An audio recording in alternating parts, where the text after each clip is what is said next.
जान पर्छ, जे गर्न पर्छ, जसको चौताल उस्न पर्छ नि, म तयार छु। मेरो छोरालाई जसरी गोली हानेर मार्यो नि, छातीमा गोली हानेर मार्यो नि, मेरो छोरा त गयो होइन। अब मेरो छोराको लागि जे पनि गर्न तयार छु र मेरो छोरा जस्तो यस्ता छोरा पनि जन्मेका छन्। उसको मैले हरेक ऊ हेर्छु, म उसलाई भेट्न पनि चाहन्थेँ, धेरै खोजेको मैले होइन।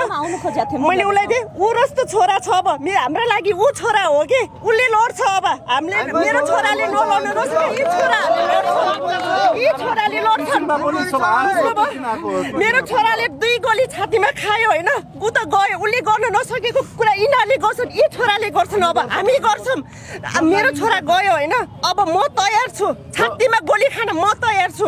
जहाँ जान पर्छ, जे गर्न पर्छ, जसको चौताल उस्न पर्छ नि, म तयार छु।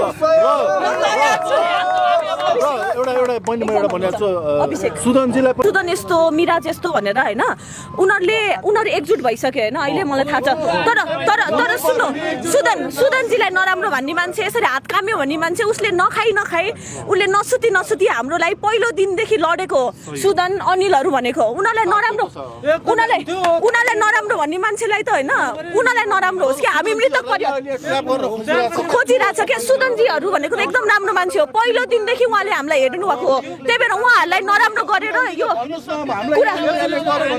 कुरा विभाजन गर्ने काम नगरौँ होइन, किनकि मान्छेहरूले मिडियामा भड्काइरहेछ, सुदन यस्तो रे, यति रे, यो उमेर रे, त्यो उमेर रे। उहाँले हो मलामी जाने, उहाँ हो हाम्रो बच्चाको मलामीमा नि आउनु भएको थियो, हाम्रो बच्चालाई खुट्टा धोएर पुरा गङ्गा जल पनि खुवाउनु भएको थियो, त्यत्रो गर्नुभएको छ। यस्तो मान्छेलाई अहिले तपाईँहरूले कुरा फेर्नलाई मिराज ढुङ्गाना, के अरे प्रवेश दाहाल अनि सुदन गुरुङ भनेर विभाजन गर्नुभन्दा होइन, तपाईँहरू अरूतिर लाग्नु क्या।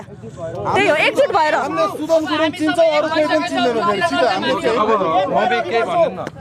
पहिलो दिनदेखि सुदन गुरुङहरू आएको हामीसँग। म यति मात्रै भन्न चाहन्छु होइन।